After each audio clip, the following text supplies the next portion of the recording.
বাংলাদেশের বিশ্বকাপ স্বপ্ন মনে হয় শেষ। আর কোনো কিছু করার নাই, কারণ আইসিসিতে ভোটাভুটি হয়ে গেছে, সেখানে বাংলাদেশের পক্ষে কোনো ভোট পড়েনি। তাহলে পাকিস্তান কি করলো, এই প্রশ্নটা কিন্তু রয়ে যায়। বাংলাদেশের মিডিয়া যে এত চাটাচাটি করলো, এই অমুক দল যাবে না বিশ্বকাপ খেলতে, তমুক দল যাবে না ভারতে, তো এই যে নিউজগুলো করলো, বললো যে বাংলাদেশের সিদ্ধান্তই ঠিক আছে এবং অন্যান্য দেশগুলো বাংলাদেশকে সাপোর্ট করছে, কিন্তু শেষ পর্যন্ত আসলে হলো কি, আইসিসি ঠিকই জোগাড় করে নিল, তার ভার্চুয়াল কনফারেন্স করলো, আর সেখানে মানে এক কথায় গোপনে সবাইকে বলে দিল তোমরা বাংলাদেশকে ভোট দেবে না, ভার্চুয়াল সবাই। তাই হলো, বাংলাদেশের যে ক্রিকেট বোর্ডের সভাপতি আছে তিনি শুধু চেয়ে চেয়ে দেখলেন কিভাবে বাংলাদেশ আসলে এই সভাটায় আসলে পরাজিত হলো।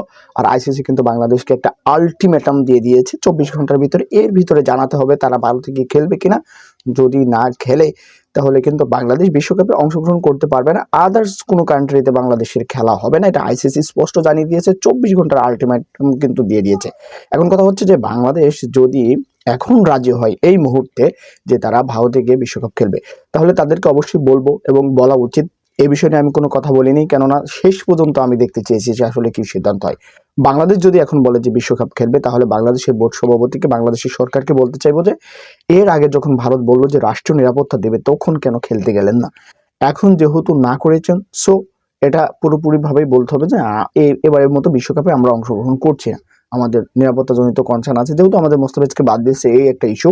তো এই সব মিলিয়ে এখন বিসিবির অবস্থানটা আসলে কি, সেটা কিন্তু দেখার বিষয়। দর্শক, আপনি কি মনে করেন এই বিষয়ে? অবশ্যই কমেন্টে জানাবেন।